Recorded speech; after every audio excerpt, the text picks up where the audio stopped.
We opened Kings Island. People in the industry asked us how we were going to do that first year, and we said our feasibility study said we were going to do 2 million people. Well, no one outside of Disney Orlando had ever done 2 million people in its first year. And when we closed the last night of the year, we did 2,012,000 people. So we broke the 2 million barrier, and we wanted to extend the business because it was a great business. And Dudley Taft, who was in charge of the division at that time, he looked down in the Virginia area, found the property down north of Richmond, Virginia, in Hanover County, and we started planning that project. So while Kings Island was in its fledgling year of operation, we were already planning Kings Dominion. Kings Dominion was built, or Lion Country Safari was built in Doswell, Virginia, in the middle of complete farmland. You drew people from all over because it was 30 miles but north of Richmond, maybe an hour and a half or less than that from DC, and it's on your way to Williamsburg, it's on your way to Florida, so it's perfectly placed between New York and Florida, so you had a lot of folks coming and going all the time. It was the second most expensive park that had been built behind Disney World at that time. It was an undertaking because I was only 28 years old. So I was the youngest vice president in Taft Broadcasting Company, and I was the youngest general manager in the industry. I sat at a big console, I say, and I adjusted knobs. And I get marketing in shape, and then finance would go out. And you get operations in shape, and then maintenance would go out. And you try to get all the crosshairs going like this, and every once in a while locked in. And when you did that, you had a good operation. I always said it was like being the mayor of a city. You had your own fire, police, food, sanitation, electric. You had all of these elements that you had to get to come together and work together in unison in order to be able to entertain 30, 40,000 people a day. I've said the statement, fun isn't always easy. If it was, then everybody would do it. So I think that that's part of what keeps us going every day, is that it is fun, but it's challenging and there's always something new. I talk a lot in our training sessions and classes about one guest might ask one associate one time where the restroom is, and that associate may be asked 1,000 times in one day. Well, they have to treat each one like it's a unique experience, and it's a simple question, but that person needs to get a pleasant, nice answer with correct directions and a smile. It's about making sure that you realize every interaction and everything that you experience is unique every time. The day we opened in May of '75, we had a line from the front gate out to Route 30 at 5 o'clock in the morning, people waiting to get in. When I opened the park and we started letting people in, which was not too long after that, around 6, 7 a.m., by 9 a.m., we already had, I think the number was close to 60,000 people in the park. And we had another 50,000 waiting. We had traffic backed up on I-95, 10 miles to the north, 10 miles to the south. Route 1, 10 miles to the north, 10 miles to the south, and Route 30 the same way. So we had totally clogged every artery north-south in Virginia for that day. And I was up on the Eiffel Tower with my binoculars, and I could see it was just crazy. So we went out front with bullhorns. That's the only way we could communicate them. And we told all the people, look, we're gonna let you in free. It's gonna be the most miserable day of your life. You should probably turn around and leave. We were very honest, because it's so crowded, you're just not going to be able to do anything. And it was quite a day. It's a day I'll never forget. So it was the first park that ever closed before it was officially opened. I hold that record. The one thing I would have changed then, from what I know now, had I known then, the name of the park would be Kings Island. Would have named it Kings Island, because back then no one was doing branding. And Kings Island, because of its situation on I-71 in Ohio, it had a tremendous visibility and was so popular, everybody in the Midwest knew it. A lot of those people came to Virginia. Kings Dominion, we built it behind a big berm. You couldn't see the park. All we had was a sign. And we took the Kings from Kings Island, and we took Dominion from the old Dominion. Nobody knew what that meant. Nobody understood Kings Dominion for years. What is it? And I would have called it Kings Island. We made a mistake in naming it that, believe it or not. So when you're 16 years old back in the day, so this would have been, again, 78, 79, there's only so many places you're going to work, right? You're going to work at Regency Square Mall or Cloverleaf Mall. You're going to work at a restaurant as a busboy, or there was Kings Dominion. I had a friend of mine who was also working at the Magic Show, and he said, hey, they're looking for an announcer for a show. Would you like it? And I said, sure. Let me try out for it. So I read like some paper I did for English on Alfred Hitchcock, and I was a big movie buff at the time, and I read for 30 seconds, and the dude looked at me and he said, you're hired. That's all it took. So the first year I was there was a dive show, and it took place at Lake Charles. Lake Charles. It was a major feature in the park. We wanted it there to soften the park. We had a fountain in the center of it that had a special nozzle that shot one stream of water up 300 feet, so the same height as the Eiffel Tower. What we didn't figure out was it's very windy down in Virginia and Hanover County, and every time we turned that thing on, it would water the park and all the people in the park, which some days felt good, but we thought of other ways to use it, so we put a ski show in, kind of a clown ski show. I would come out dressed as one of the skiers, although I was the announcer. So usually I would wear a Hawaiian shirt and shorts. And I'm there to do the opening ski act, and there's a guy who's actually the skier as the announcer. He's got the Hawaiian shirt on, right? And he goes, "Wait a minute, could you hold this for a second?" And it's the microphone. I've got a kink in my rope, and I'm handing him my rope. And before you know it, the ski boat would take off. He'd go into the water clothed, right? And then with no skis, and then he would pop the legs out and come up like this, and ski around the lake barefoot or just with his shoes, really. And then we would have cheesy lines like, how many people in the audience have seen the James Bond movie Live and Let Die? Show me a show of hands. Okay, our stunt show boat driver, Lee Wampler, was not in that movie. And boom, we would just kind of move on to the next one, right? Back then, there was more live entertainment in regional theme parks, more than there is today. It ran its course like anything, and then it was finally taken out. And as you know, the lake was filled in. So Lake Charles was, if you know Kings Dominion, it's where the water park is. It was surrounded by the Rebel Yell roller coaster on one side, and then there's a coaster that's no longer there, which was a big deal in its day, called the King Cobra. You would go front end, I think it went all the way through, then you would go all the way back out again, and it was fun. That ride was the first launch coaster. They had gotten the ride ready to go, and they asked me to come down and watch it, and they had it filled with sandbags. So they dropped the counterweight, and the ride launched out. I'm standing there with Mr. Schwarzkopf and all of his engineers, and as the ride went up into the loop, it hesitated for just a split second. The two sandbags in the front seat fell out. The car went through the loop and caught him in the back seat. They caught the sandbags in the same car.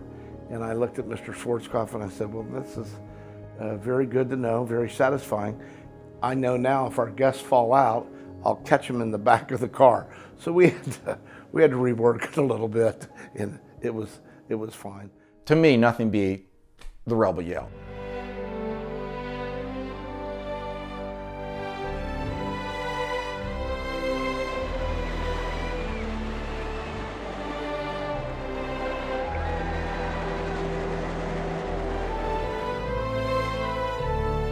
I think the Rebel Yell was like the quintessential ride. That was the ride of the park. Classic design, it had the click, clack, click, clack, click, clack, some great curves. King Cobra had its fans, Grizzly had its fans, but most people stood by the Rebel Yell. At Kings Island, the two back curves were separated. Here, because of property and Lion Country Safari, we kept them together, which made it actually more exciting because the people were very close as they came around. Rebel Yell was an enormous success, and I'll never forget King's Dominion went head-to-head with Busch Gardens in Williamsburg. The general manager of that park, John Roberts, he came up to visit me, and he wanted to see what we were building. And I strategically led him through the park to a point where we got this grand vista of the Rebel Yell. And when I came around the corner, the way we were, and let him see it, I explained it to him. His mouth came open, he couldn't talk for 5 minutes. So he was quite taken aback. However, he got me back about 3 years later when they introduced the Loch Ness Monster. And he did the same thing. I went down to see him, and he brought me around the corner, and I saw that Loch Ness Monster. I thought, oh boy, I don't want to compete with this thing, but we had to. And I remember we would just have contests to see who could do the Rebel Yell the most. And you have people doing it 20, 30, 40 or more times just to see, you know, who had the stomach for it, right? I probably lasted maybe 20, then I had to call it, but I had friends of mine that would go all the way. I used to go down every once in a while and stand up backwards and ride it, holding on have my assistant hold me around the legs, and we'd ride it. And we never did that with the public, but yeah, we would do that. And every once in a while, I tell the story, we'd go down into the Dodgem cars, the bumper cars. There's a gauge in the back, and we would always run it at about level 3. And every once in a while, before the parks open in the spring and everything, our group of management would get together and we'd turn it up to 10. And it would juice it up to about 5 times the normal speed that the public would go around the circle. We could knock the cars over, knock people out. We were all friends, but last guy in the car won. In 1986, Kings Dominion opened a stand-up roller coaster. It's one of the first of its kind in the North Americas. And I was a kid, I was barely tall enough to ride. I remember standing there and I watched them walk up a blind guy up the exit ramp to ride the ride in the front. And as a kid, I was thinking, this is just insane. And after seeing him get on that coaster, not knowing anything, he rode that ride. And it was like almost inspiring to me. Like, if this guy can do this, why can't anyone do this? So I went and rode that ride because that guy was like an inspiration of that day. And maybe I was only 10, but it didn't matter. I mean, because you saw that, it was like some courage that you don't see. Like, I remember this guy was like, his arms out like this, riding. And I was thinking, he doesn't even know what he's getting into. He's riding a ride that is really unheard of in the States, and he just jumped on it. I mean, how crazy is that? He just jumped on it.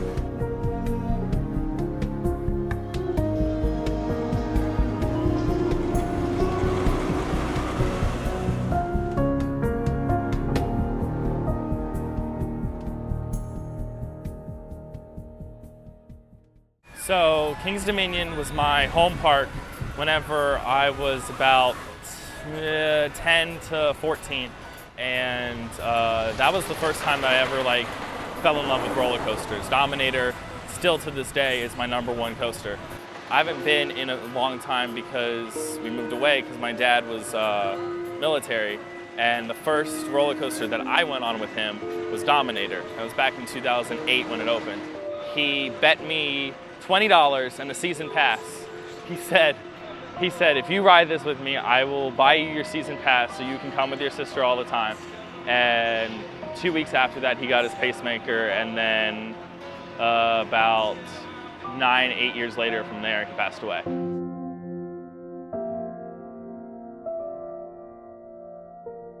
My dad was my role model. He served 25 years in the military, moved all over the place, lived in Germany. He was a great guy. He loved roller coasters, and that's where I got my love from. When my dad passed away, that was the worst day of my life. He was coming home from work, and we were about to eat dinner. I actually remember exactly what we were eating. We were about to eat tortellini, and he just collapsed, had a massive heart attack. The ambulance came about 10 minutes later, and we were driving. I had to drive because Mom was freaking out, and we were driving to the hospital, and then about 6:50 on the dot, they called him, and he was gone. My favorite memory of my dad is whenever he first smoked me in Boo Blasters. He destroyed me. And I'm like, how do you get that good? He's like, by being in the military. Now every time I ride that or any shooter attraction, I'm always thinking of him and how terrible I am at shooter attractions. But whenever I ride a roller coaster, I always think of him because I'm always a single rider. So I always have an empty seat next to me, and I always think that that empty seat is my dad. And if you guys watch me on roller coasters, which in most parks you really can't because there's no recording on rides, I always have my arm around my dad because I think he's there, but he's obviously not. But he's there. The movie Roller Coaster was going to be produced by Universal Studios, and they were canvassing theme parks around the U.S. To make this movie, and they contacted me at King's Dominion, and I said, what's it about? And they said, it's about an extortionist who goes to theme parks, and if you don't pay him, he blows up your roller coaster. I said, well, that's not, really a subject that we want to broach in the theme parks. And I said, I'll tell you what I'll do. If you let me take that script, rework it with the right aspects, we might work with you. So I flew out to California and met with them, and we redrafted the script of the movie. They came, shot at the park. I became friends with George Siegel and Richard Woodmark. They tried to talk me into being into it for a couple of weeks, and I finally did. And I played the general manager of the park. And when the movie came out, it was a success. It was going to be done with or without us. I think I helped make it a better movie, a cleaner movie, more representative of our industry.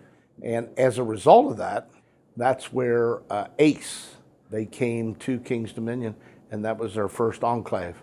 The American Coaster Enthusiast was founded at King's Dominion back in 1978. But on the Rebel Yell, they had a marathon, and there was 3 guys there, and they had a love for roller coasters. And so they said, well, we should have a club. And that was the founding of ACE right there. If you go to the Rebel Yell, there's a plaque that mentions it and has a little bit of history of it. But I was here in about 2003, and I ran into some guys running around the park. And I said, hey guys, what are you guys doing here?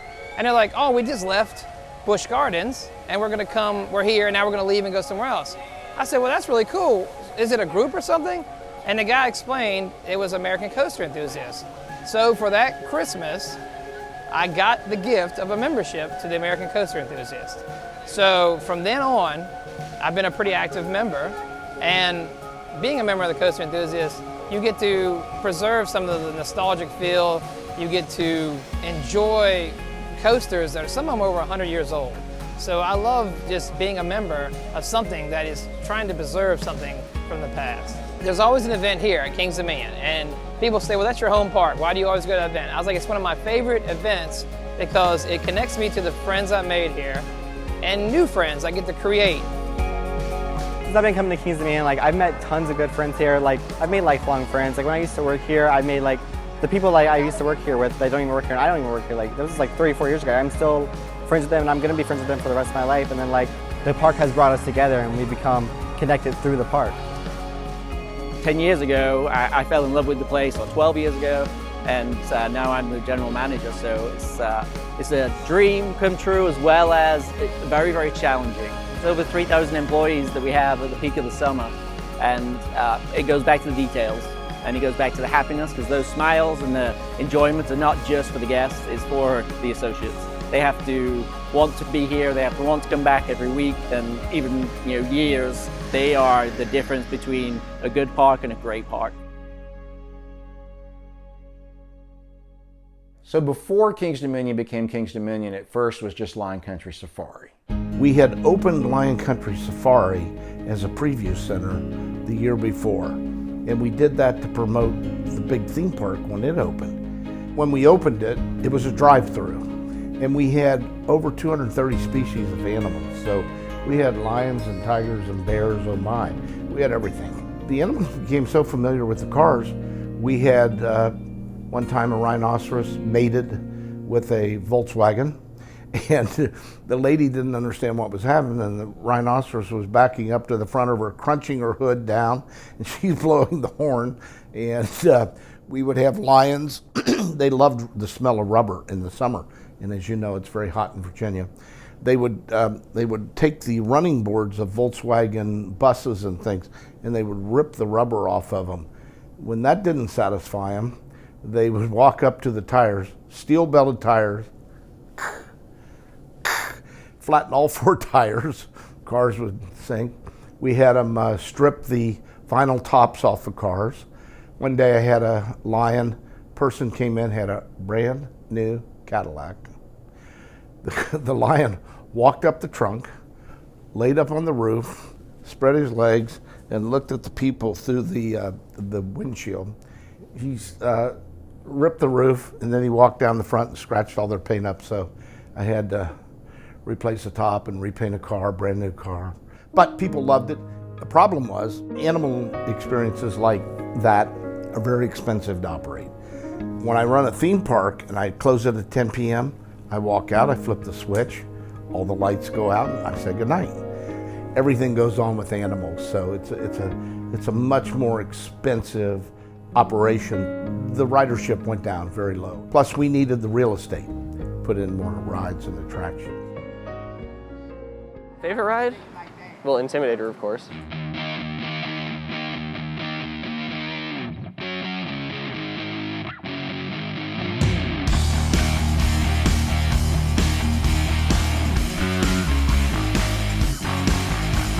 Intimidator 305, like what a coaster.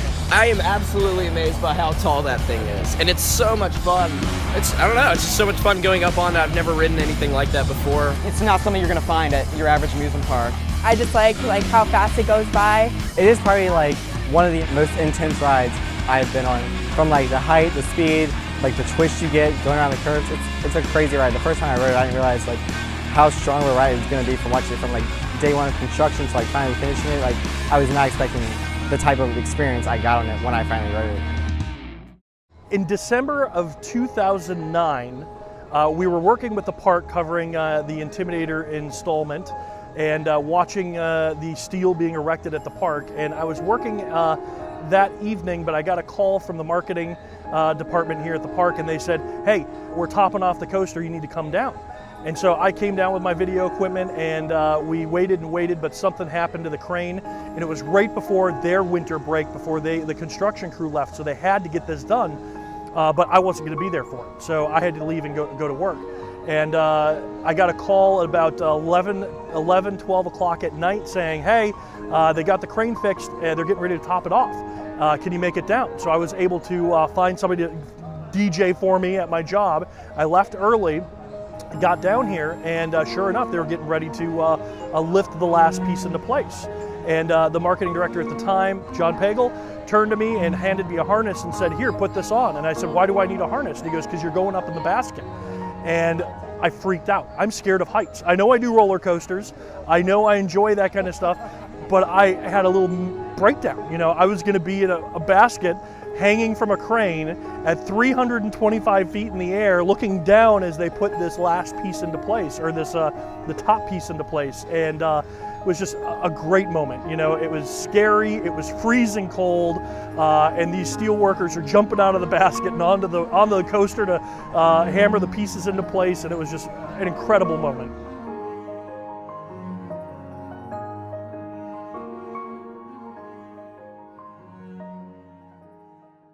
Hi, my name is Nathan Rankin. I've ridden the Intimidator 685 times since opening day of 2010.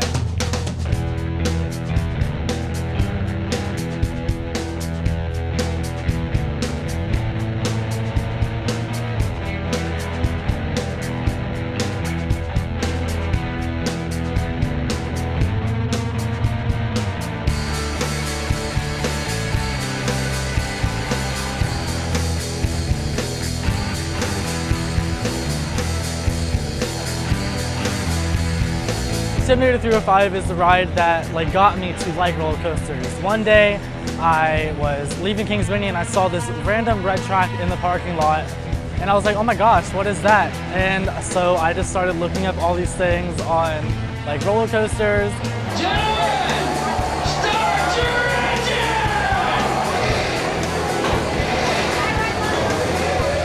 So the first time I was riding it, we were just going up the lift hill, and it's not like a traditional lift hill. It has the cable lift hill. Like one of their biggest things was, oh, we have 2 supports in the lift hill. And for me, since it was the first ride that I liked roller coasters, it was kind of scary for me because I was like, oh my gosh, we're gonna fall over. And just going over the first drop, oh my gosh, it's like the most exhilarating thing. And then I was like, oh my gosh, I should count how many times. Well, now, 685 times later, here we are in front of my favorite ride. So we're about to go on Intimidator 305, and the 305 stands for the height, in case you didn't know, which I didn't. So yeah, it looks really scary, but it also looks really fun, so I'm excited. I've actually broken people's roller coaster fears on the Intimidator. Many of them actually, they're like, I'm so scared, and I just explained to them, like, you're not gonna die, it's fully safe. I just tell them, okay, we're riding the front, get on, let's go. Don't hold on, just enjoy the ride. Here we go.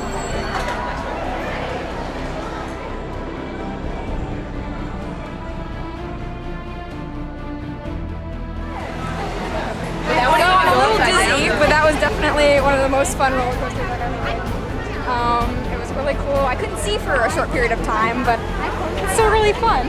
I just rode Intimidator 305 for the first time. That was very fun. The drop was awesome. Every time under that hill was really good too. I love the twisties. It felt very fast the whole way to the brakes. I couldn't see nothing like that. So fun. I didn't know it was going to get that intense. I know. That is by far the best thing ever.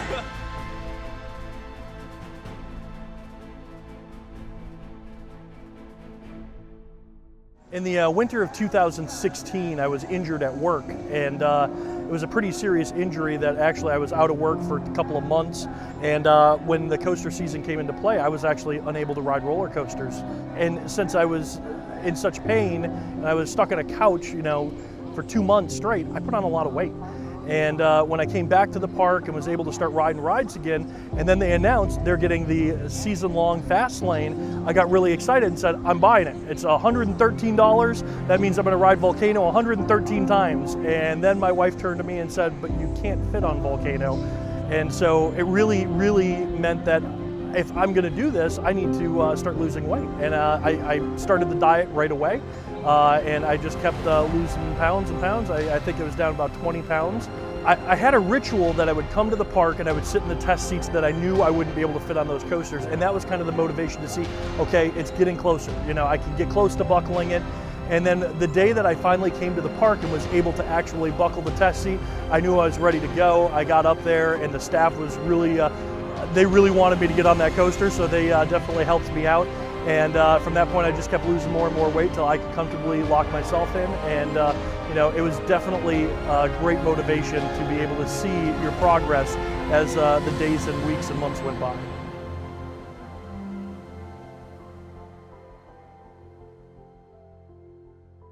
What's funny is people say, man, you go to Kings Dominion so much, doesn't it get boring? I say, no, it's not boring. I was like, every time I walk in that gate, I feel the same excitement I do the year before and the year after. I mean, every time I come in, it's like a new memory I'm gonna make, a new friend I may find. There's not many places in your life that you can say you've been every year of your life. Like my folks' house, yes, I've been every year of my life, but this is the only other place I know in my life that I've been every year since I've been born. So you have this connection that's really hard to explain, but people who are in the enthusiast or anything, it's a nostalgic feel that you want to hold on to something. And Kings Dominion for me is holding on to it. It's like it's something inside me that it makes me happy. It's a core thing that makes me happy. Kings Dominion is my favorite place to go. When I get off of work, I come to Kings Dominion. When I get up and don't have to go to work early, I go to Kings Dominion. If I have a day off, at some point, I'm at Kings Dominion. I would be here every day if I didn't have to go and make money somewhere. Absolutely love this place. Whenever I go to an amusement park, especially Kings Dominion, I think of family. I think of getting to know ride operators and the people that work there and be able to have that relationship with them To me, what I got from it was I got 5 valuable years of how to work with a crowd.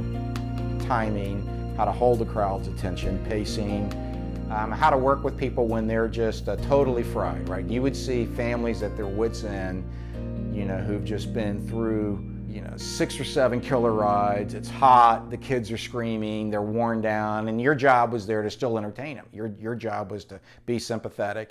And then I was able to take these public communication skills. I later became a professional stand-up comic.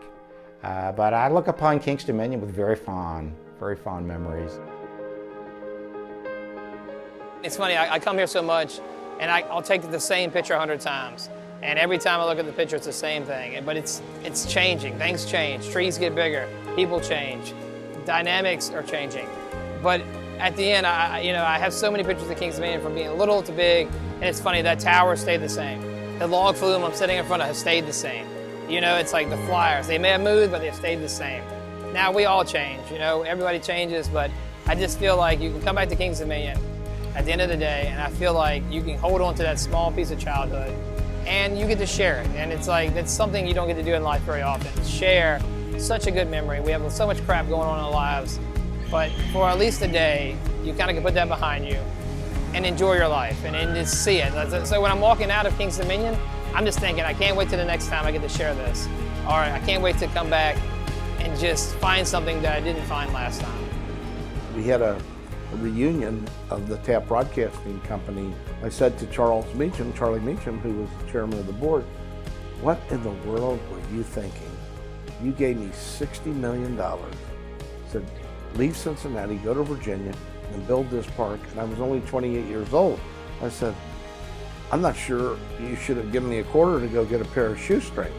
He said, hey, you were the next in line. You brought it in on budget, and you brought it in on time. So it's a baby, and it'll always be a baby for me. Like a child, you're proud of it. When I walked in for the 100th dedication, and I walked around and looked, I was smiling, I was proud. It's an adult now, so good that it's still there. We did something right. So that's what I'm proud of.